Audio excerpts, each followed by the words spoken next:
지난 2018년부터 북한은 핵실험과 대륙간 탄도미사일 발사를 멈춰왔습니다. 그런데 약 4년 만에 이 두 가지 도발을 다시 할 수도 있다고 밝혔습니다. 이런 발표가 나온 오늘은 조 바이든 행정부가 들어선 지 꼭 1년째 되는 날입니다. 먼저 김혜미 기자입니다. 북한은 19일 김정은 국무위원장이 주도해 노동당 중앙위 정치국 회의를 열었습니다. 이 회의에서 북한은 미국에 대한 비난을 쏟아냈습니다. 우리 국가를 악랄하게 중상모독하면서 무려 20여 차례의 단독 제재 조치를 취하는 망동을 자행하였으며 북한은 싱가포르 북미 정상회담 이후 성의 있는 노력을 했지만 미국이 적대 정책을 계속했다고 주장했습니다. 그러면서 신뢰 구축 조치들을 전면 재고하고 잠정 중지했던 모든 활동을 재가동할 것을 검토하겠다고 했습니다. 북한은 2018년 4월 남북 북미 정상회담을 앞두고 핵실험과 대륙간 탄도미사일 ICBM 시험 발사를 중지하겠다고 밝혔습니다. 같은 해 5월 이 결정에 따라 풍계리 핵실험장을 폭파했습니다. 하지만 3년 9개월여 만에 다시 이런 조치를 되돌릴 수 있다고 한 겁니다. 취임 1년을 맞은 조 바이든 미국 대통령에게 정면으로 도전장을 낸 것이란 분석이 나옵니다.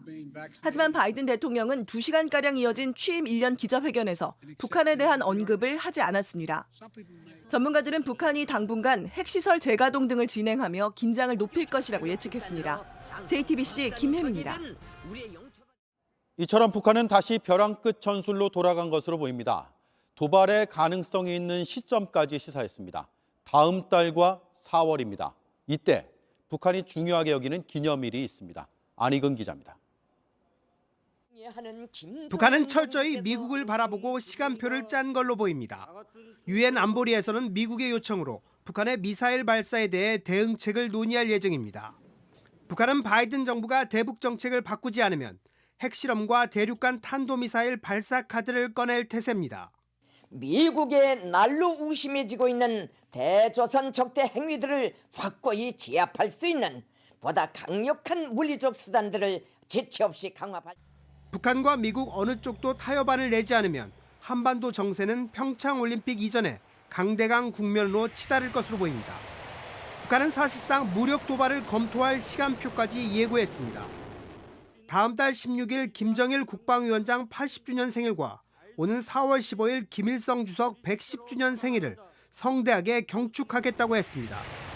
이런 계기에 핵실험이나 대륙간 탄도미사일, 잠수함 발사, 탄도미사일 발사 등을 검토하겠다고 시사한 겁니다. 탄두를 늘린 다탄두 대륙간 탄도미사일 등을 발사할 것이란 예측도 나옵니다.